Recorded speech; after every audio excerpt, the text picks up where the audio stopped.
ভারতীয় জনতা পার্টির মন কি বাতের কার্যক্রমে ভারতবর্ষের প্রথম স্থান অধিকার করে আছে ত্রিপুরা রাজ্য মহাশয়। ত্রিপুরা রাজ্য আর আমাদের আজকে আমাদের মুখ্যমন্ত্রী আমাদের মধ্যে এসেছেন। বিগত 1.5 বছর থেকে আমি মাননীয় মুখ্যমন্ত্রীর সঙ্গে নিবিড়ভাবে সংগঠনের কাজে লেগেছিলাম। প্রায় 1.5 বছর থেকে সংগঠনের কাজে ত্রিপুরা রাজ্যে লেগে থাকার ফলে আমাকে অনেক সময় অনেকজন দেখতে পায়নি। আমার আগে 7টা সমষ্টি ছিল, এখন শুধু একটা সমষ্টি থাকবে। আগে যখন একবার দেখেছেন, এখন 7 বার আমাকে দেখবেন। ডাকলেই আপনারা আমাকে আপনাদের বাড়ির পাশে পাবেন। আপনাদের সমস্যার জন্য আপনাদের সঙ্গে কাঁধে কাঁধ মিলিয়ে যাতে আপনাদের সেবায় নিয়োজিত থাকি, এই সুযোগটুকু আপনারা দেখবেন। এই আশীর্বাদটুকু বলার জন্য আমি এসেছি।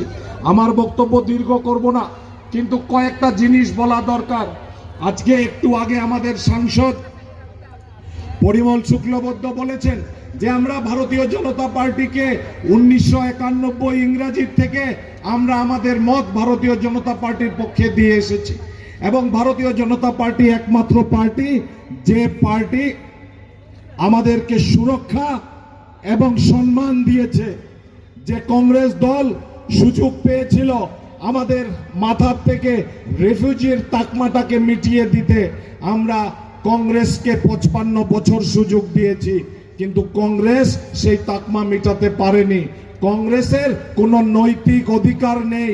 বিশেষ করে বাংলাভাষী হিন্দু সমাজ যারা উদ্বাস্তু, যারা ওপার বাংলা থেকে এসেছেন, নিজেদের জান মাল এবং মহিলাদেরকে বাঁচাতে রক্ষা করতে এসেছেন, তাদেরকে কংগ্রেস কিন্তু কোনোদিন সম্মান দেয়নি।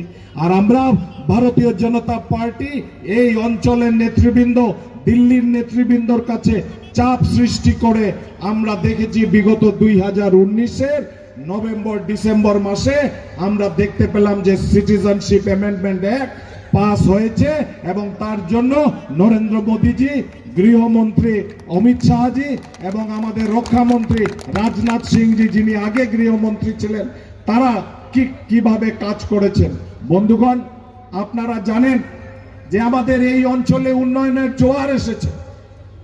নরেন্দ্র মোদী 22 ফেব্রুয়ারি 2014 ইংরেজিতে উনি প্রধানমন্ত্রী হওয়ার আগে এসেছিলেন, আর সেই সংকল্প সমাবেশে উনি বলে গেছিলেন, আমার সংকল্প যে আমাকে যদি প্রধানমন্ত্রী বানান তাহলে 1 বছরের মধ্যে এনসি হিলের পাহাড় চিরে